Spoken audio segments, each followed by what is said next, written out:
kita ciptakan momentum baru. Betul, ini sebuah momen, kesempatan yang tidak bisa terulang lagi. Baik, kita mau belajar begini. Kita buka dulu Pengkhotbah pasal 3 ayat 1. Ya, Pengkhotbah pasal 3 ayat 1. Ada dua waktu yang kita pakai untuk hidup. Ya, Pengkhotbah 3 ayat 1. Bicara momentum, kita bicara waktu. Untuk segala sesuatu. Ya, untuk segala sesuatu. Ada masanya. Yang kedua, untuk apapun, ya, di bawah langit ada waktunya. Terima kasih saudara. Saya baca terjemahan AYT. Ada masa tertentu untuk segala sesuatu, dan ada waktu yang tepat untuk segala sesuatu di bawah langit. Nah saudara, untuk mempelajari ayat ini kita melihat perbedaan tempat. Yang terakhir di bawah langit.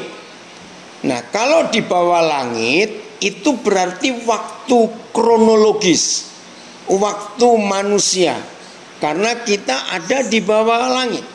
Memang pengkhotbah menggunakan dua kata ini, di bawah langit, di bawah matahari, ya itu kita pengkhotbah.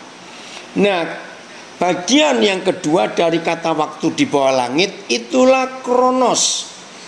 Nah, dari kronos itu muncul kata kronologi. Ya.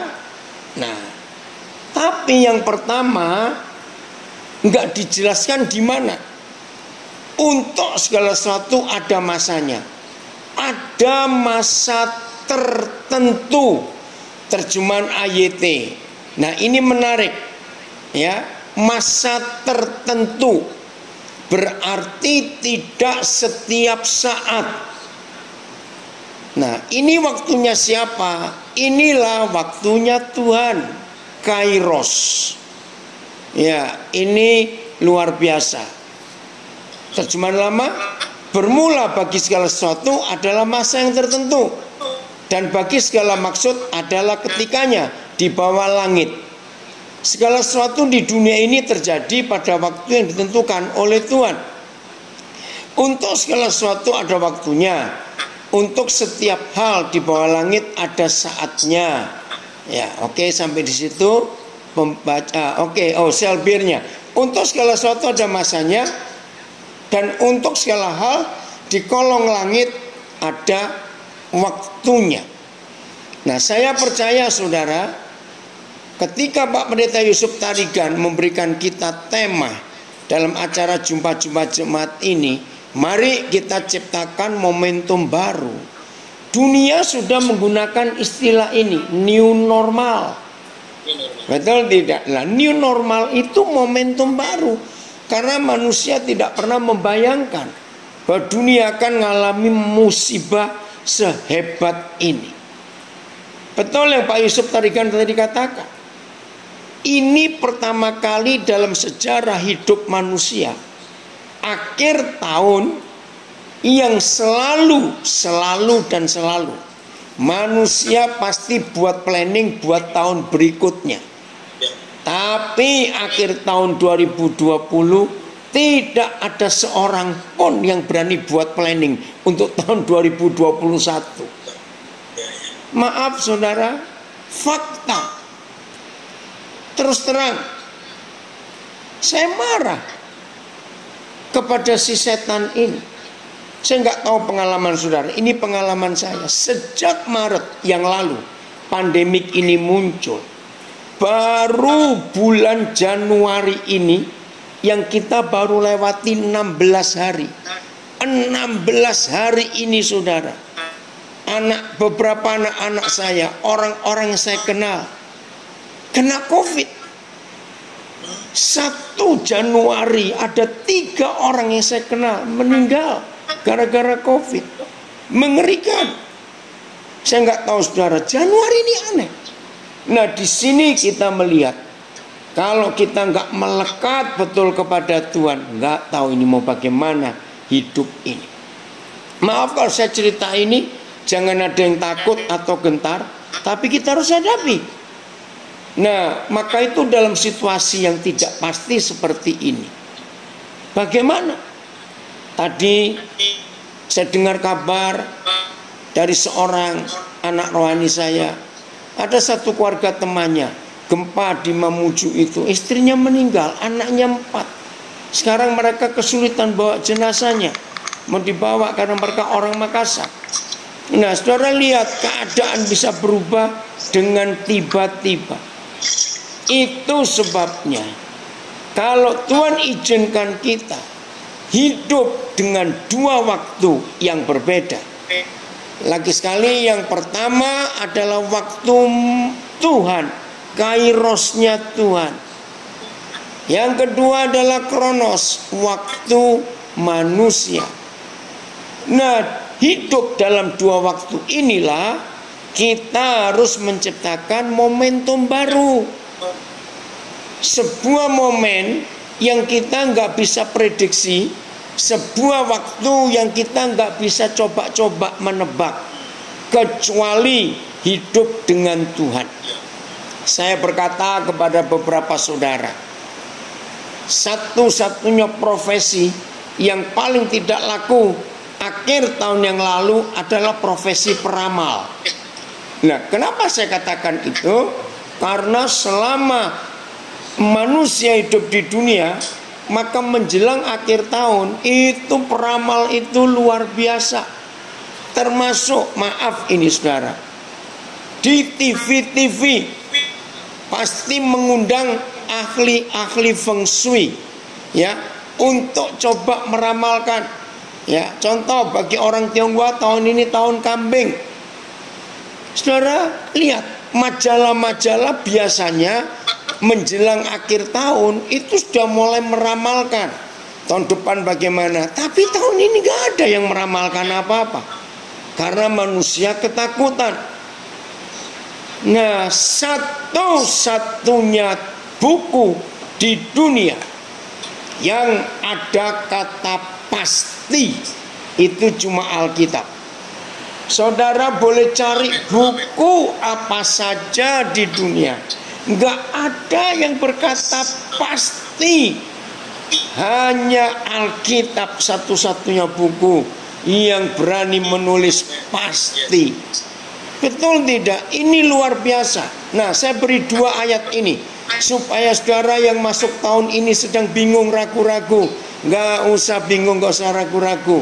Hanya Papa di surga yang memberi jaminan pasti. Ya, yang pertama kita buka Hosea, yang pertama kita buka Hosea 6 ayat 3. Ya, ada kata pasti di situ. Hosea 6 ayat 3. Ya, saya akan bacakan untuk saudara supaya kita nggak punya keraguan-raguan. Ini jaminan yang luar biasa. Begini kata Tuhan, marilah kita mengenal dan berusaha sungguh-sungguh mengenal Tuhan. Ia pasti, lihat itu, muncul seperti fajar. Oh maaf, kemute ya. Saya ulangi Hosea 6 ayat 3. Marilah kita mengenal dan berusaha sungguh-sungguh mengenal Yahweh Tuhan. Ia pasti muncul seperti fajar. Terjemahan yang lain, kemunculannya sepasti terbitnya fajar. Ya, sebentar lagi ia pun akan terbit bagi kita seperti fajar. Sebentar lagi, ya, maaf, ia pasti akan datang kepada kita seperti datangnya fajar. Ya, semuanya kata pasti. Nah, ini kan luar biasa, saudara. Maka itu kalau ada di antara kita, maaf, yang sedang ketakutan atau mungkin masih ragu-ragu masuki tahun ini, sampai ada yang gak bisa tidur, rugi. Karena Papa memberi jaminan pasti. Fajar itu nggak pernah terlambat untuk menyingsing. Pasti. Misalnya malam ini ada badai, ada pokoknya menakutkan cuaca malam ini. Tinggallah tidur. Besok fajar pasti akan menyingsing. Nah, itu jaminannya. Ayat kedua, Yohanes 10 ayat 28. Yohanes 10 ayat 28. Pasti. Ya, saya tidak tahu 2 hari lalu saudara ngikutin berita yang menakutkan juga, pesawat Lion Air dengan Garuda yang berangkat dari Cengkareng mau ke Pontianak. Cuaca buruk sehingga mereka harus landing di Batam. Nggak ada kepastian dalam hidup ini, semuanya bisa berubah. Oke, saya baca 28 Yohanes 10. Dan aku memberikan hidup yang kekal kepada mereka. Woi, terima kasih Bapa. Dan mereka pasti tidak akan binasa sampai selama-lamanya. Dan seorang pun tidak akan merebut kita dari tangan Tuhan. Nah, dengan 2 ayat ini, jangan ada seorang pun di antara kita yang meragukan Tuhan. Pasti. Pegang baik-baik. Nah, asal syaratnya, jangan lupa. Bagaimana kepastian Tuhan bisa jadi bagian kita? Hosea 6 ayat 3, kalau saudara dan saya berusaha dengan sungguh-sungguh mengenal Dia, maka ada kepastian. Yohanes 10, pasti kita tidak akan binasa selama kita ada di tangan Tuhan. Nah, jaminannya itu bukan pada Tuhan. Tuhan tidak pernah berubah. Jaminannya pada kita. Mau nggak tetap di tangan Tuhan? Semua kita yang pernah punya anak pasti tahu. Anak itu kita gendong baik-baik. Nggak tahu apa, tiba-tiba ngelihat sesuatu, meronta, dan dia ingin turun dari gendongan kita. Betul, begitu dia turun, lepas dari gendongan kita, dia jatuh. Siapa yang salah? Ya, contoh, saya ikut ibadah di satu gereja, ya, pas 31 Desember yang lalu. Wah, di gereja itu dinyanyikan sebagai kekuatan iman, pujian hymn atau klasik. Tiap langkahku diatur oleh Tuhan. Semua kita pasti tahu ya lagu itu. Saudara, nyanyilah sampai mulut ini berbusa. Tiap langkahku diatur oleh Tuhan. Dengarkan, Tuhan pasti mengatur, menuntun langkah kita. Banyak janji di Alkitab. Tuhan pasti memegang tangan kita dengan tangan kanannya. Banyak janji seperti itu. Tapi masalahnya, kita ini mau diatur nggak oleh Tuhan? Betul? Nyanyilah, tiap langkahku diatur oleh Tuhan.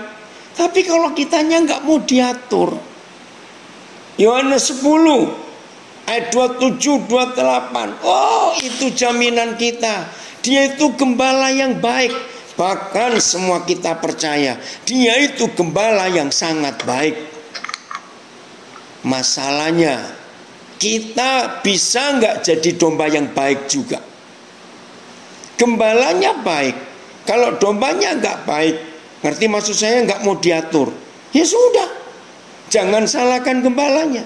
Nah, momentum baru, maka jawabannya bukan kepada kairosnya Tuhan yang dia beri kepada kita. Momentum baru hanya terjadi kalau saudara dan saya taat menurut pada aturan dan tuntunan gembala yang sangat baik itu. Janji-janji Tuhan luar biasa. Dia berkata, di Bilangan pasal 23:19, aku bukan anak manusia yang berdusta. Aku bukan manusia yang bisa pelin-pelan kalau bicara. Apa yang kukatakan kutepati. Betul. Tapi masalahnya kembali kepada kita. Mau nggak kita hidup di jalur Tuhan itu? Nah, momentum baru selalu disediakan oleh Tuhan. Saya ulangi, momentum baru selalu disediakan oleh Tuhan. Di mana jaminannya? Ratapan 3 ayat 23. Sebetulnya kita nggak perlu cari-cari momentum baru. Apa yang berjanji? Coba kita baca. Ratapan 3 ayat 23. Inilah kairosnya. Ya, jadi saya ulangi supaya kita tidak lewat Pengkhotbah 3 ayat 1 tadi. Ada kairos, ada kronos yang di bawah langit. Lihat ratapan 3. Selalu. Nah, kalau ada kata selalu, berarti nggak putus-putus. Selalu apa? Selalu baru tiap pagi. Pada tiap-tiap pagi adalah yaitu baru. Terjemahan lama. Selalu baru, semuanya sama.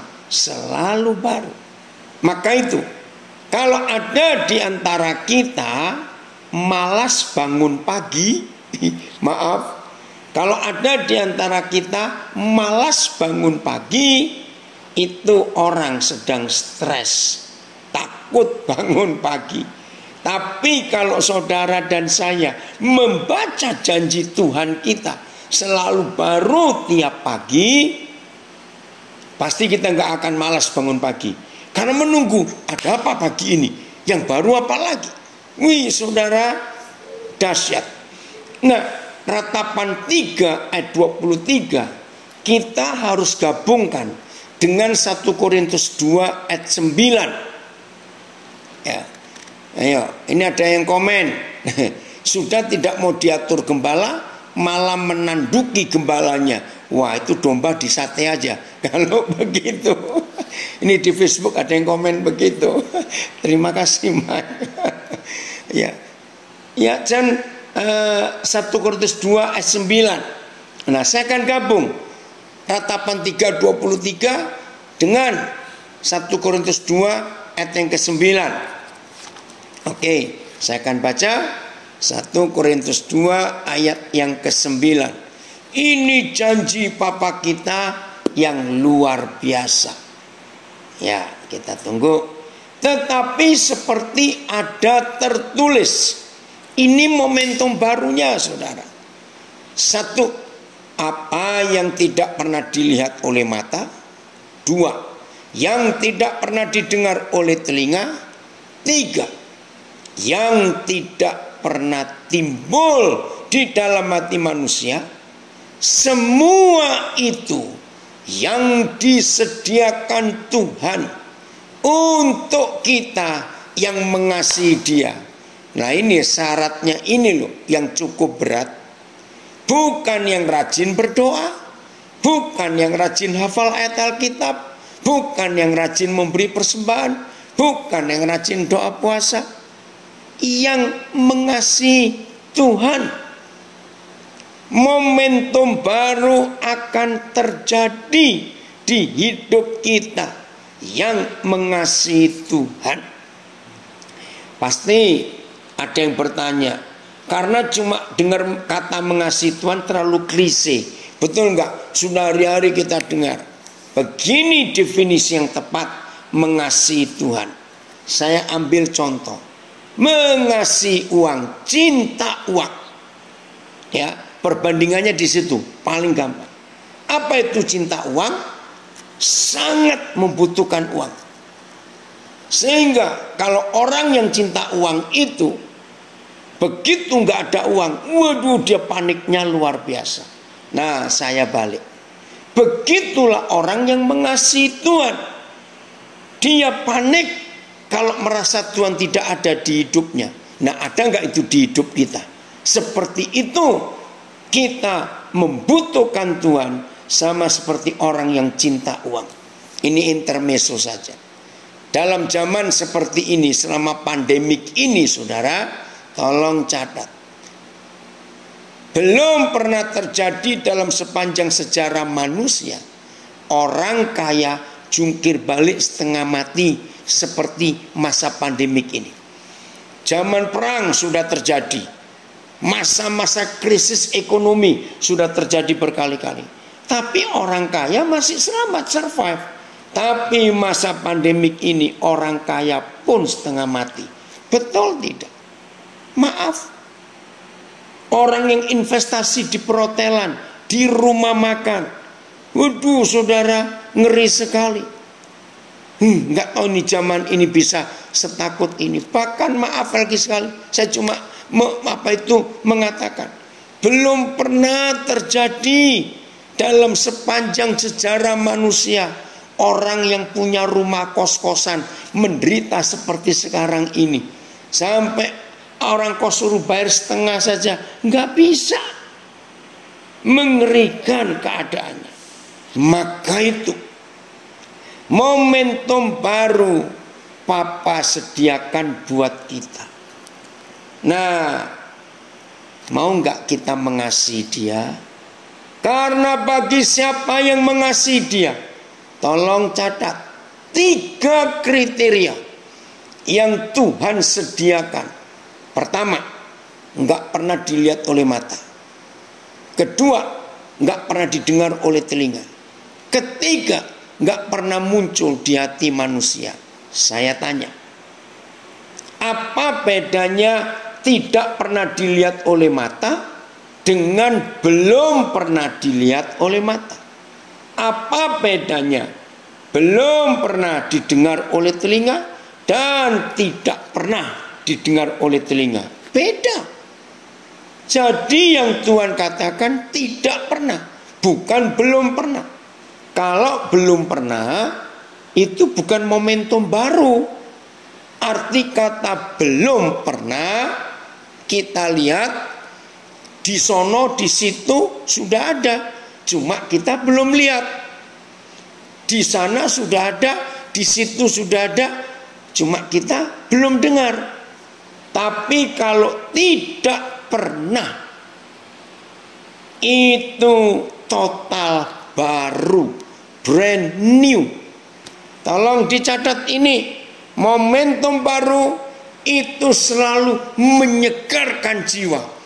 Momentum baru selalu buat hidup ini bergairah. Nah, sekarang saya gabung Ratapan 3:23 dengan 1 Korintus 2:9. Untuk mempermudah 2 ayat ini kita mengerti. Ini ilustrasi yang saya dapat dari Roh Kudus. Dengar ya, walaupun ini nggak mungkin terjadi buat hidup manusia. Begini 2 ayat ini kalau saya gabung, momentum baru. Apa yang terjadi pada hidup setiap manusia? Kalau dia tiap bangun pagi, kalau kita bangun pagi, begitu buka pintu kamar untuk kita keluar, di depan pintu kamar kita tiap pagi pasti ada kado, ada bungkusan hadiah. Ayo, kira-kira hidup kita bagaimana? Tiap pagi loh saudara. Ayo Pak Yusuf, coba Pak Tarikan jawab. Itu momentum baru. Tiap pagi selalu baru. Apa yang Papa sediakan buat kita yang mengasihi dia, surprise terus dari Belanda. Betul. Saudara perhatikan, ini yang luar biasa, bahagia, bersukacita, membuat kita tambah semangat. Betul. Tapi jawaban paling gampang, kalau Ratapan 3:23 dan 1 Korintus 2:9 terjadi tiap pagi di hidup kita, jawaban yang paling gampang, kita malas bangun siang. Betul tidak? Kita malas bangun siang karena nunggu, ada apa ini? Ada apa besok? Di depan pintu ada kado apa? Wow, itu menyenangkan saudara. Nah, jadi bukan kita yang buat momentum baru, Papa yang buat untuk kita, karena kita disayang Dia. Jadi kuncinya, adakah kita sungguh-sungguh berusaha mengenal Dia? Kuncinya, adakah kita sungguh-sungguh tetap di dalam gendongan pelukan tangan Tuhan? Kuncinya, adakah kita sungguh-sungguh mengasihi Dia lebih daripada apapun? Nah, jangan ada yang marah kalau saya beri contoh ilustrasi ini. Orang yang cinta uang, orang yang mata duitan, orang yang apa-apa harus uang dulu, ya, maka saya sarankan kalau orang itu ingin ngecek tensi darahnya, tekanan darahnya, itu nggak usah pakai alat tensimeter, cek saldonya. Orang kayak begitu, kalau saldonya tinggi, tekanan darah normal. Saldo kurang, tekanan darah naik. Maaf. Nah, itu orang yang mencintai uang. Kalau orang mencintai Tuhan, selama ada Tuhan, tekanan darah normal. Kalau Tuhan merasa pergi dari dia, ya, nah ini dari Jambi, tertawa, hahaha, betul itu. Nah, orang yang mengasihi Tuhan, begitu Tuhan merasa karena dia salah, kita salah, sehingga kita merasa ditinggalkan Tuhan, waduh, itu bisa panik luar biasa. Maka saudara, momentum baru tidak bisa dibuat oleh siapapun juga, kecuali oleh Papa di surga. Oh, menyenangkan, selalu baru tiap pagi. Amin. Itu indah sekali. Nah, kalau Papa yang menyediakan momentum baru, kita tinggal menikmati. Betul tidak? Nah, bagaimana cara kita menikmati? Ya taat, nurut, ikuti apa yang Tuhan mau kita lakukan. Nah, hal kecil ya, tapi ini dampaknya besar. Maka itu kalau toh saudara ada yang sudah percaya betul tentang ratapan 3:23, 1 Korintus 2:9, yakin betul. Tapi ini loh masalahnya. Kalau ada rasa khawatir sedikit saja muncul, khawatir kita izinkan ngontrol dan menguasai hidup kita, buyar semua momentum baru itu, saudara. Yang Papa sediakan baru habis semuanya. Karena khawatir. Karena sampai hari ini masih ada murid-murid Tuhan Yesus yang menganggap khawatir itu bukan dosa, salah besar. Khawatir itu dosa besar, saudara. Loh, masa khawatir aja dosa besar? Iya. Kenapa saya berani berkata khawatir itu dosa besar? Karena kalau ada anak-anak Papa di surga, ada murid-murid Tuhan Yesus masih khawatir, berarti orang itu menghina Tuhan, menganggap Tuhan tidak berdaya, menganggap Tuhan bodoh, maaf. Maka itu dia khawatir. Muncul kata, aduh jangan-jangan. Bukan begitu. Jadi jelas ya, mulai hari ini jangan ada kekhawatiran. Maka itu semua ayat di dalam Alkitab yang bicara tentang khawatir, pasti ada kata jangan khawatir. Nah, kata jangan ini bergabung dengan semua perintah. Jangan membunuh, jangan berzina, jangan mencuri, jangan dengki, jangan khawatir. Nah, saya harap mulai hari ini supaya setiap pribadi kita bisa menikmati momentum baru, belajar mengenal Papa. Karena kalau kita betul-betul mengenal Tuhan kita, hidup ini nggak bisa khawatir karena ada Papa. Saudara, dalam pengalaman saya bertahun-tahun ini, ada hal yang sama yang saya pernah lihat langsung. Ya, satu kali ada orang kaya sekali di Amerika ini tinggalnya. Betul-betul kaya. Rumah mereka, kolam renang di dalam rumah, indoor kolam renang. Bayangkan kalau winter itu ada pemanasnya, apa enggak keren? Tapi waktu krisis tahun 2018 saya lupa, bangkrut mereka. Pas saya ada di rumah mereka, anak mereka 3. Akhirnya mereka harus pindah dari rumah besar itu. Kurang 3 hari, barang sudah diangkat semua, mereka harus pindah. Hari itu si ayah berkata kepada 3 anaknya. Waktu itu anaknya masih di bawah 10 tahun semuanya. Saya ada di situ. Di situ saya belajar. Tuhan luar biasa. Cerita papa mamanya. Kalian tahu ya, kita sudah ngepak barang semua, kita mau pindah. Dan kalian tahu toh, apartemen kita mau tempati kecil. Kalian gak bisa punya kamar sendiri-sendiri seperti di rumah ini. Itu saya lihat wajah 3 anak itu, ya biasa aja, senyum-senyum saja. Nah, kita gak punya kolam renang, ya kita begini, kita begitu, gak bisa.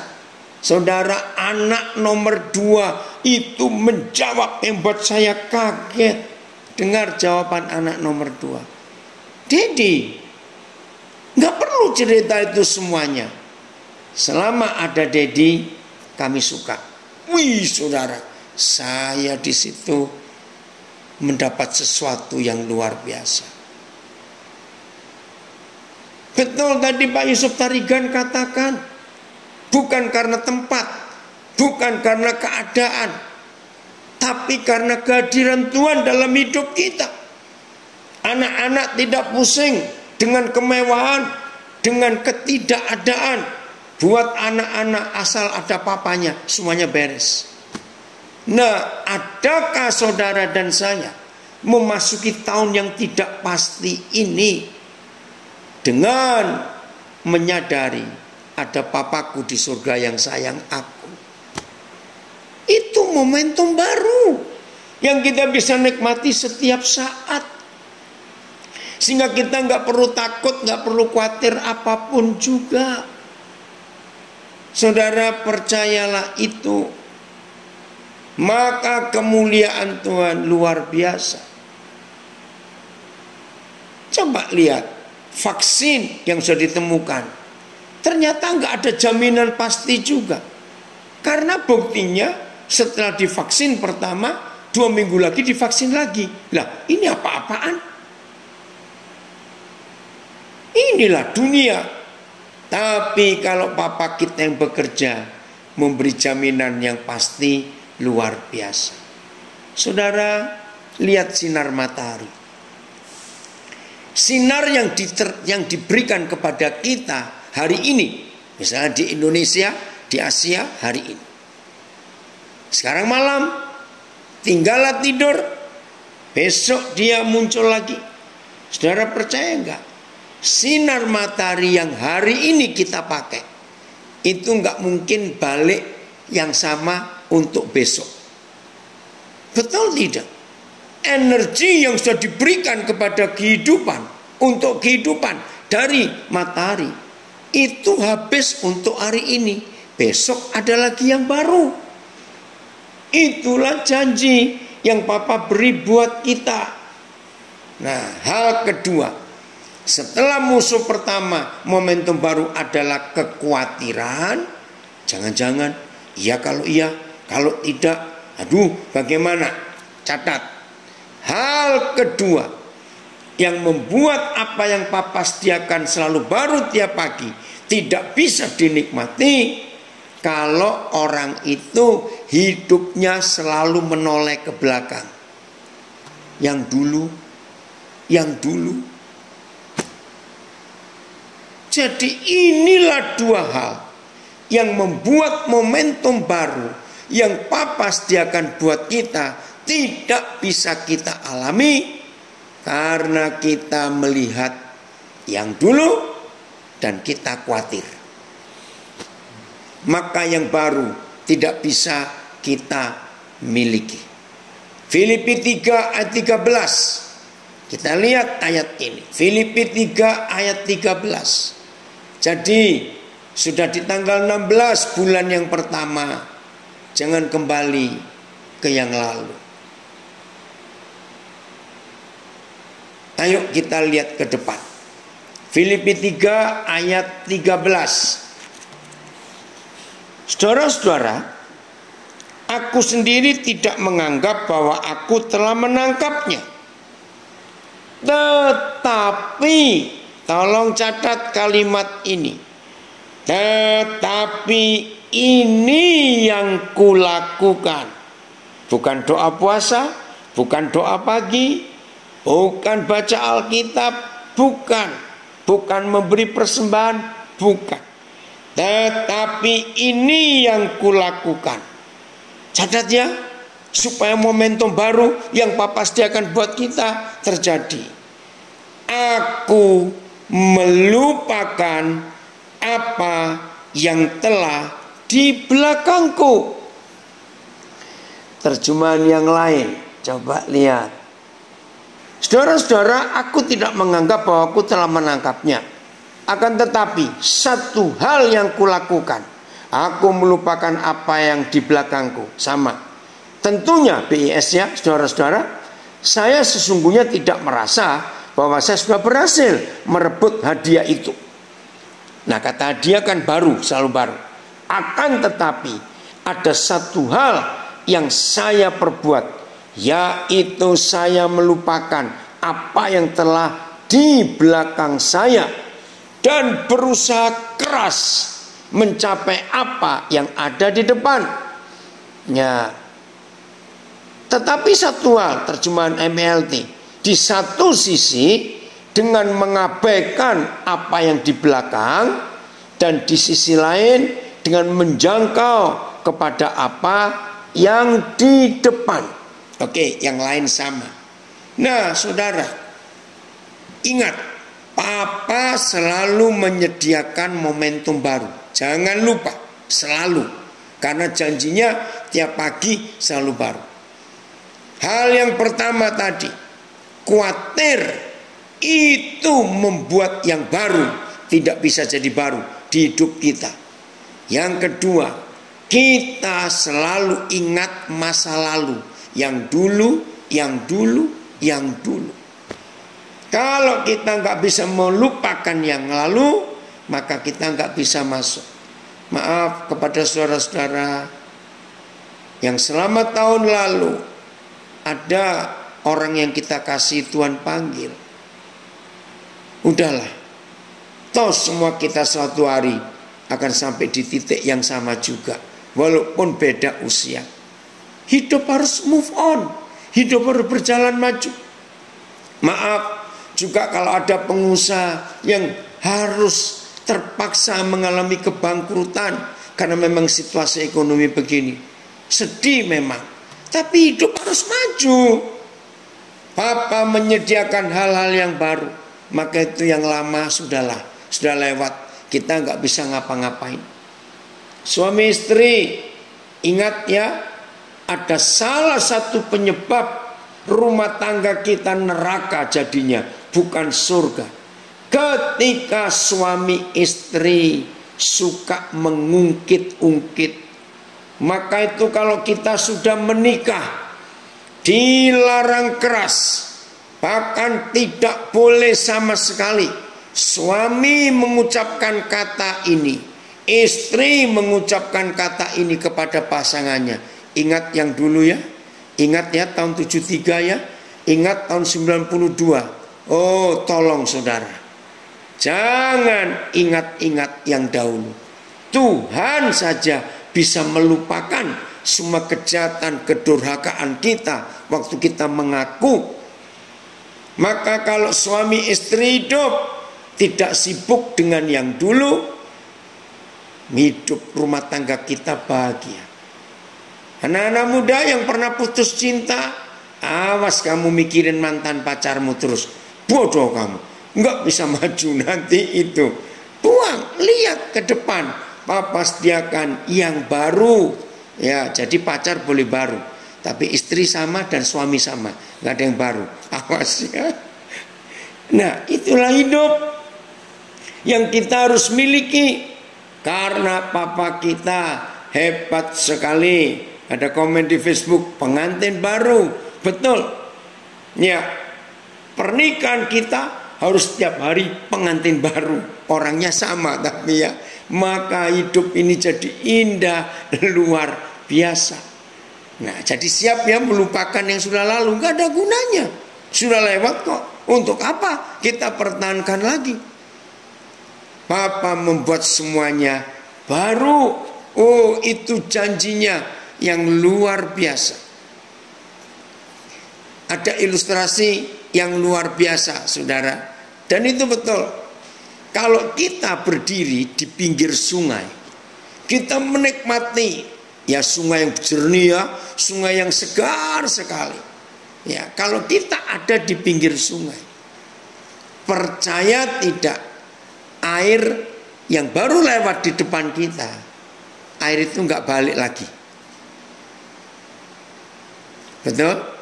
Itu ilustrasi bagus. Nah, itu yang papa buat kita. Selalu baru, selalu baru. Dan itu menyenangkan. Maka itu, kalau ada di antara kita mengalami stres, mengalami tekanan, mengalami kegelisahan, galau, istilah anak muda, itu penyebabnya saudara tidak menikmati momentum yang baru.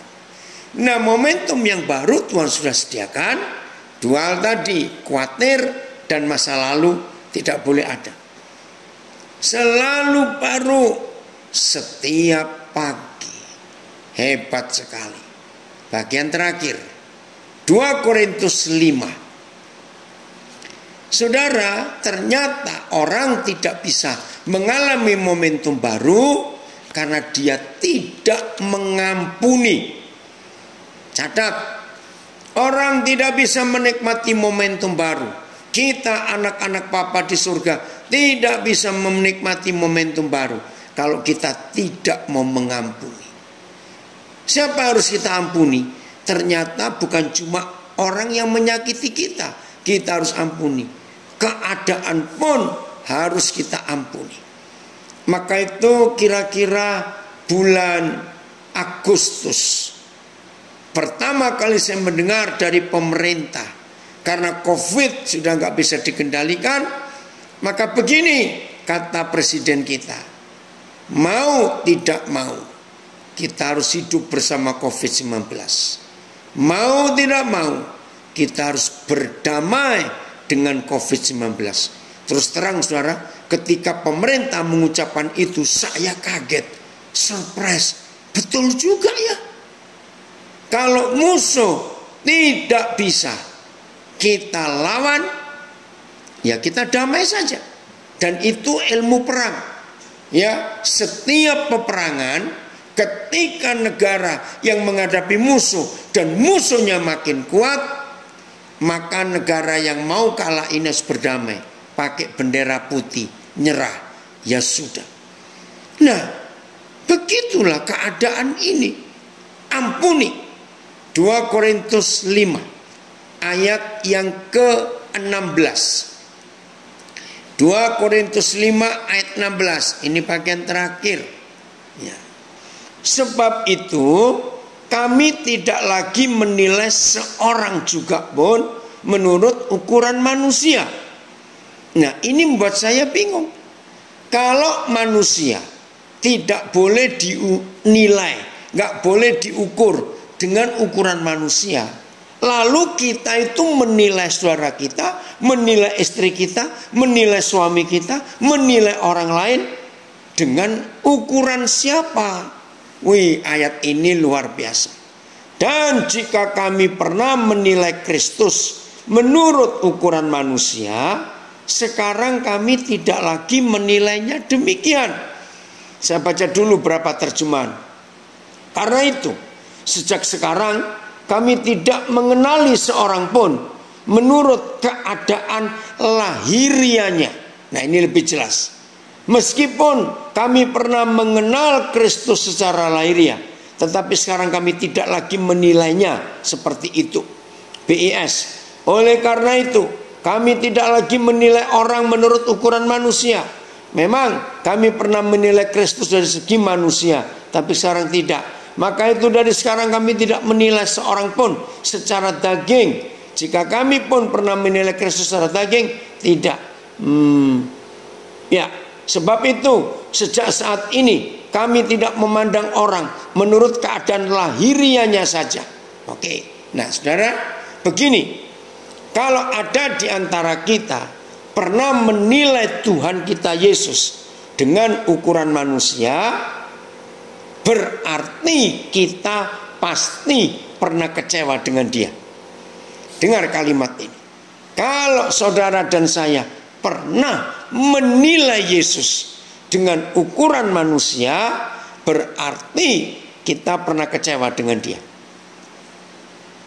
Nah, seperti itu, kalau kita pernah kecewa dengan seseorang karena kita menilai saudara kita itu dengan ukuran lahirianya.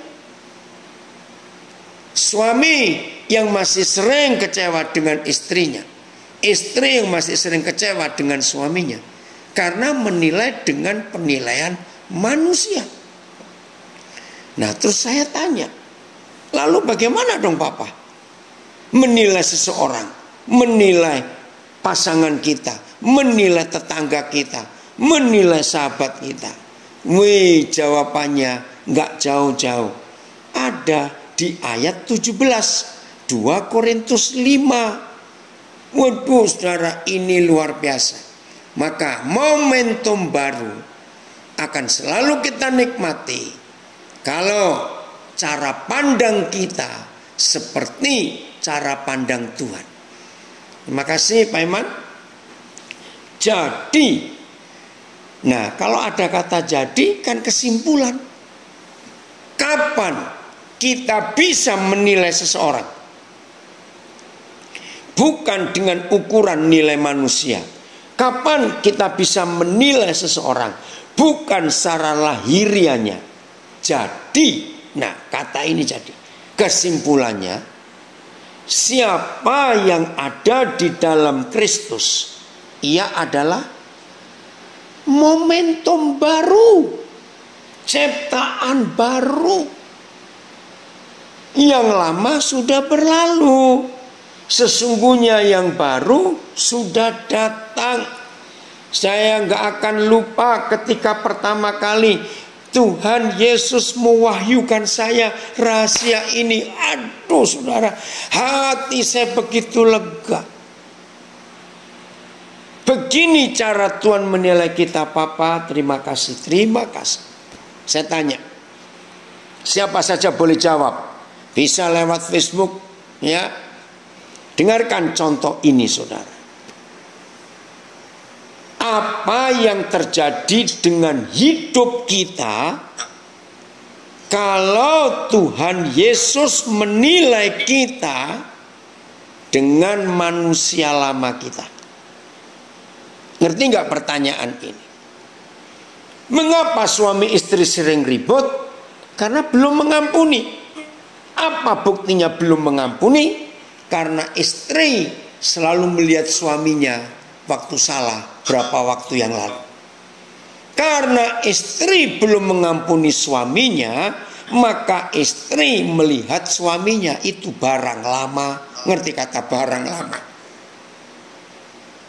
Ngelihatnya yang dulu, yang dulu. Nah, saya tanya, tolong perhatikan, apa jadinya kalau Tuhan Yesus, Papa di surga menilai kita bukan di dalam momentum baru? Maka itu 2 Korintus 5 ayat 17 ini dahsyat saudara. Jadi kalau ada hari ini pagi, selalu baru tiap pagi, ya. Jadi begitu kita bangun, Papa terima kasih. Cara pandang Tuhan terhadap kita di setiap pagi. Dengar, cara pandang Papa di surga terhadap kita setiap pagi. Saya dan saudara di mata Papa di surga, tiap pagi kita bangun, Dia memandang kita manusia baru hari ini. Dia tidak melihat kita manusia kemarin yang berbuat dosa. Katakan amin, saudara. Ini momentum baru itu. Maka itu tiap pagi selalu baru. Nah, coba, inilah rahasia. Dengar ya. Kalau sampai ada suami bisa bosan pada istrinya, kalau sampai ada istri bisa bosan pada suaminya, berarti orang itu memandang istri dan suaminya dengan manusia kemarin atau manusia minggu lalu. Ini ada komen, ini rupanya penjual toko ini. Ya. Tuhan akan paling muka dari saya karena tidak sanggup melihat banyak sekali dosa dan pelanggaran. Betul. Saudara, kalau Tuhan melihat kita dengan manusia kemarin, maaf, Tuhan bisa muntah-muntah itu lihat kejijikan kita dan kenajisan kita. Terima kasih yang komen di Facebook. Betul. Oh, ini yang luar biasa. Ini ada orang Papua, terlayak, terpantas kalau Tuhan menilai saya dari masa lalu saya. Betul. Ada yang komen lagi, kalau Tuhan menilai saya dengan masa lalu, semua kita masuk neraka. Betul. Nah, hari ini saudara, terima momentum baru ini. Suami, kalau kita bangun besok, noleh ke samping, langsung senyum. Wih, ada manusia baru di sebelah saya. Begitu pula istri. Ya, kalau bangun, awas muka masam noleh ke sebelah ya, awas. Ya, ini yang Tuhan buat. Oh, selalu baru setiap pagi. Terima kasih. Manusia roh kita diperbarui terus menerus. Itulah janji Tuhan. Ya, ayat terakhir Kolose 3 ayat 10. Ya, Kolose 3 ayat 10. Dan Wahyu 22 ayat yang ke-6.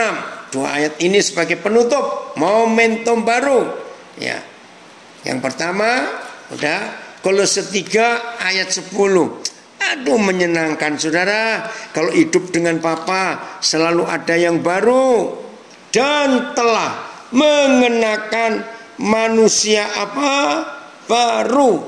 Yang, ini menarik saudara. Yang terus menerus diperbaharui untuk memperoleh pengetahuan, pengenalan yang benar menurut gambar Papa kita di surga. Ini yang Tuhan kerjakan. Nah, kalau terus menerus diperbarui, berarti momentum baru itu terjadinya berapa kali sehari, berapa kali setahun. Ngerti nggak pertanyaan saya ini? Tiap saat momentum baru, karena selalu diperbaharui apa yang Tuhan sudah kerjakan dalam kehidupan kita. Dahsyat bukan saudara, kalau kita percaya akan hal ini. Wahyu 21 ayat 5, maaf saya salah tadi sebut. Yang duduk di atas takhta itu berkata, Tuhan Yesus ini, lihatlah, aku menjadikan segala sesuatu baru. Dan firman-Nya, tuliskanlah, karena segala perkataan ini adalah tepat dan benar. Ya sudah. Kalau Tuhan Yesus sendiri yang berkata, lihatlah, aku menjadikan segala sesuatu baru. Ya sudah, terima saja. Jadi tiap hari ada momentum baru. Terima kasih Papa. Maka menghadapi tahun ini kita nggak usah takut dengan keadaan yang ada. Amin. Oh, menyenangkan sekali kalau kita bisa hidup di dalam janji-janji Tuhan, janji-janji Papa kita. Terima kasih. Cari Tuhan dulu setiap pagi. Aduh, menyenangkan sekali. Puji Tuhan. Tuhan Yesus memberkati kita semuanya. Jadi momentum baru Papa sediakan. Iya, nggak usah khawatir, nggak usah noleh ke belakang. Lihat ciptaan baru. Tuhan Yesus memberkati kita.